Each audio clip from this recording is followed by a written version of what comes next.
After about 10 years, both of her sons, Malin and Chilion, also died. The house that was once filled with the voices of men fell silent. Now, 3 women, Naomi, Orpah, and Ruth, were left as widows, facing a future that looked empty and uncertain. Their shared loss created a new, sad bond between them, as they mourned the men they had all loved so dearly. Naomi's heart was completely broken. She felt that God had dealt with her very bitterly.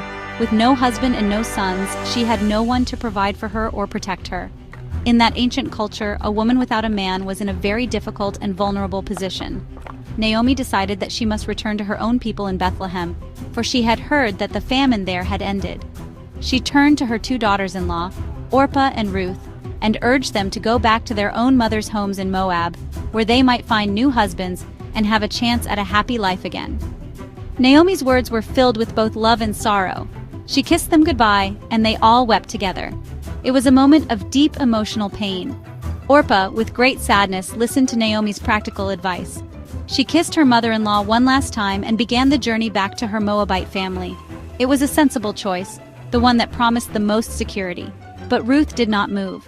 She clung to Naomi, her tears flowing not just for her lost husband, but for the thought of losing the mother she had come to cherish so deeply. Ruth's refusal to leave marked a pivotal moment in their story.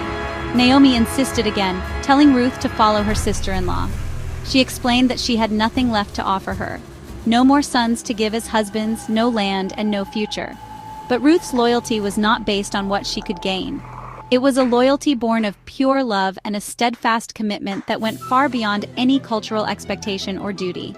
Her heart was tied to Naomi's, and she could not imagine leaving her to face the journey and the future all alone.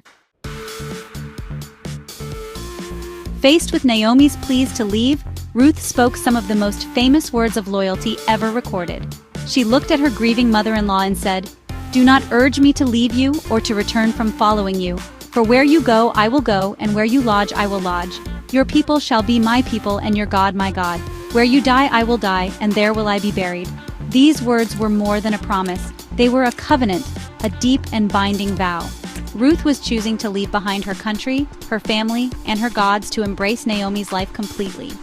When Naomi saw that Ruth was determined to go with her, she stopped urging her to leave. Together, the 2 women made the long and difficult journey from Moab to Bethlehem. When they arrived, the whole town was stirred, and the women exclaimed, "Is this Naomi?" But Naomi, full of bitterness from her losses, told them, "Do not call me Naomi, call me Mara, for the Almighty has dealt very bitterly with me."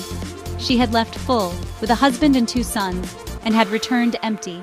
Ruth stood by her side, a silent but strong